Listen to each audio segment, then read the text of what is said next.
4월 18일 토요일 오늘의 묵상입니다. 이사야 32장 말씀입니다. 1절부터 20절 전체 다 말씀인데 여기는 앞으로 장차 메시아 왕국이 올 것이다.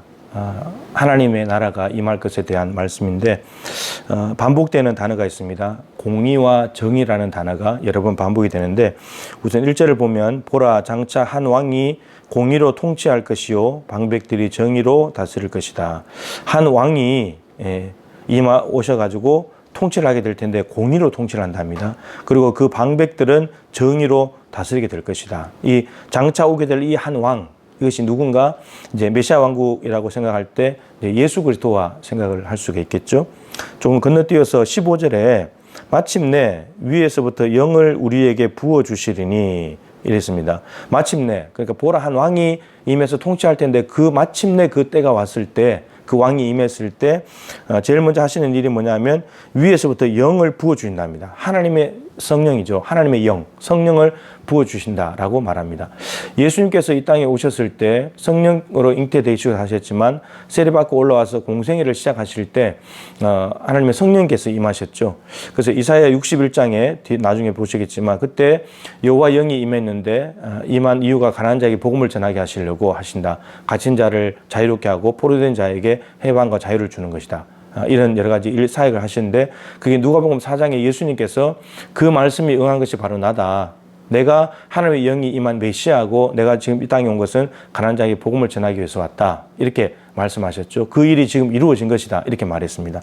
결국 메시아 왕국은 예수님께서 오시는 것이고 그분에게 성령이 먼저 오시는 것이죠. 그래서 이 성령이 임한 예수님을 통해서 하나님의 나라가 이루어지는데 하나님 나라가 이루어지게 만드는 도구가 뭐냐면 공의와 정의라고 하는 겁니다. 공의라는 것은 갈라놓는 거예요. 옳고 그름을 갈라놓는 거죠. 심판한다는 거예요. 그리고 또 하나 정의는 있는 자가 없는 자에게, 가진 자가 가지지 못한 자, 그리고 부자가 가난한 자, 강한 자가 약한 자들에게 나누어 주고 배려해 주고 하면서 함께 더불어 살아가는 나라를 만드는 것이 바로 정의이고 이 정의가 이루어졌을 때 하나님 나라가 이루어지게 됩니다. 이사야가 주전 8세기 예언자인데 공의와 정의를 외쳤죠. 이 이사야보다도 앞서서 예언했던 아모스도 우리가 잘 아신 대로 공법을 물같이 정의를 하수같이 공의와 정의가 흘러가야 된다라는 것을 이야기하고 있잖아요. 동일한 메시지가 선포되고 있습니다. 근데 참 놀라운 것이 메시아 한 왕이 오시게 되면 성령께서 임하시는데 오늘 15절에 마침내 위에서부터 영을 우리에게 부어주신다. 사람에게도 부어주신다. 이것은 요엘서에도 약속이 있고 에스겔서에도 약속이 있습니다. 사람에게 모든 만민에게 성령을 부어주신다. 이렇게 되어 있는데 여기는 한 걸음 더 나아갑니다. 광야가 아름다운 밭이 되며 아름다운 밭을 숲으로 여기게 되리라.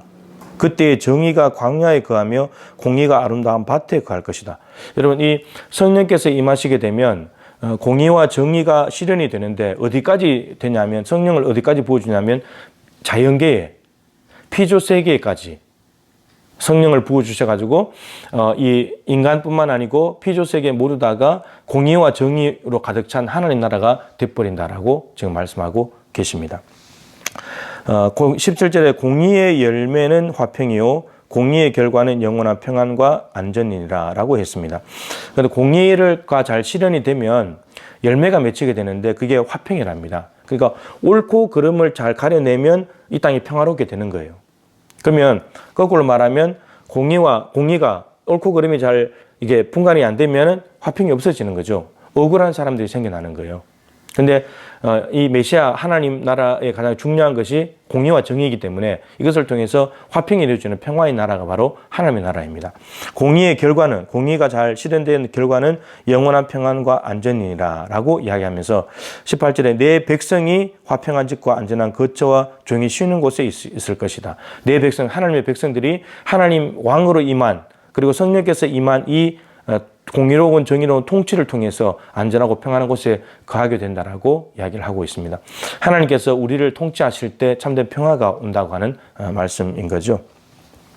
자, 그런데 이사야서 같은 책 5장에 보면 하나님께서 이스라엘 백성들을 향해서 이사야가 포도원 노래라는 걸 부릅니다. 애굽에 있는 종살이하던 이스라엘 백성들을 구원해 가지고 가나안 땅에 갔다가 넣었잖아요. 근데 그것을 이스라엘 백성들을 남유다 백성들을 포도나무, 극상품 포도나무, 그리고 그것을 가나안 땅에 갖다 심었는데 포도원입니다. 포도원. 그래서 포도원에다가 포도나무를 심는 이유는 열매잖아요, 열매. 그래서 하나님께서 이스라엘 백성들을 구원해 가지고 이스라엘 백성들을 가나안 땅에 갖다 심으신 이유가 있다는 겁니다. 목적이 있다는 거예요. 하나님이 뭘 기대하시냐면 공의와 정의를 기대하시는 겁니다. 공의와 정의. 근데 공의를 바라셨는데 오히려 부르짖음이 많았대요. 근데 정의를 바랐는데 포악함이 더 많아졌대요. 그러니까 공의로움이 잘 행해지면 오늘 말씀에 화평이 온다 그랬잖아요. 근데 공의가 잘 행해지지 않기 때문에 부르짖음이 오는 거예요. 부르짖음이 왜 오겠습니까? 옳고 그름이 뒤바뀌어져 버리니까. 가해자와 피해자가 바뀌어지니까. 그리고 항상 그때는 가난하고 힘없고 돈 없는 사람들이 억울한 일을 당하죠. 억울함이 있으니까 부르짖음이 나오는 거예요. 공의가 잘 실현되지 않았다는 거죠. 그리고 있는 자가 없는 자에 나눠줘야 되는데 포악을 부렸대요. 그러니까 없는 사람들 그거 빼앗드는 거예요. 강자가 약한 것들 빼앗드는 거예요. 그러니까 포악함이 더 많아진 거죠. 그럼 정의가 없는 거예요. 그러니까 하나님이 이스라엘 백성들을 이 땅에 심으시고는 공의와 정의라는 열매를 맺으면 좋겠다. 그래야 너희들 세상이 좋아진단다. 하나님 나라가 이루어진단다 말씀하셨는데 근데 이스라엘 백성들은 그렇게 살지 않고 옳고 그름을 뒤바꿔버리고 세상을 뒤집어버리고 그리고 있는 자는 없는 자를 더 억압하고 힘 있는 자는 약한 자를 그것을 더 빼앗아버리고 이런 일들을 저질렀다는 겁니다. 하나님이 실망을 하신 거죠. 극상품 포도나무를 심었다면 극상품 포도가 맺혀야 되는데 들포도 먹으면 설사하는 안 좋은 품질 낮은 포도를 맺었다는 겁니다. 하나님이 실망하신 거죠. 우리도 마찬가지입니다. 하나님께서 우리에게 이 땅에 구원하셔놓고 우리에게 이 땅에 살아가게 하시는 공의와 정의를 통해서 하나님 나라를 이루라는 겁니다. 어떻게 해요? 모델이 요셉입니다. 요셉. 요셉은 7년 풍년이 있고 난 뒤에 7년 흉년이 왔을 때 곡식을 이미 다 써버렸기 때문에 막 망해가는 상황이었잖아요. 그래서 이 백성들이 와서 곡식을 없다고 달라고 하니까 저들에게 지 땅을 다 바로에게 돌려라. 그리고 그러면서 이제 곡식하고 종자를 주고 먹을 곡식도 주면서 5분의 1 수확을 거두고 그래서 점점점 대비해 나갔잖아요. 그래서 그 굶주림에 죽어가는 사람들을 다 구원해 버렸잖아요. 근데 그렇게 되고 난 뒤에 국무총리가 되고 난 뒤에 요셉의 모습을 보면 요셉이 어떻게 합니까? 복수하지 않죠. 자기 형들에게 복수하지 않아요. 자기를 팔아버린. 그리고 누명 뒤집어서 감옥에 보내 보디발의 아내를 보복하지 않아요. 감옥에 가던 보디발도 하지 않아요. 그리고 자 꿈을 해석해 주는데 잊어버린 술 맡던 관원장도 보복하지 않아요. 그리고 오히려 곡식을 다 풀어가지고 애굽 전역에 가난한 사람들 다 살리잖아요. 착취하고 억압하고 혼자 군림하려고 하는 것이 아니고 다 살리는 사람들. 그래서 애굽 전체가 살아버리잖아요. 그리고 80년 국무총리 하잖아요. 엄청난 거 아닙니까? 근데 요셉이 왜 그렇게 할 수 있었는가?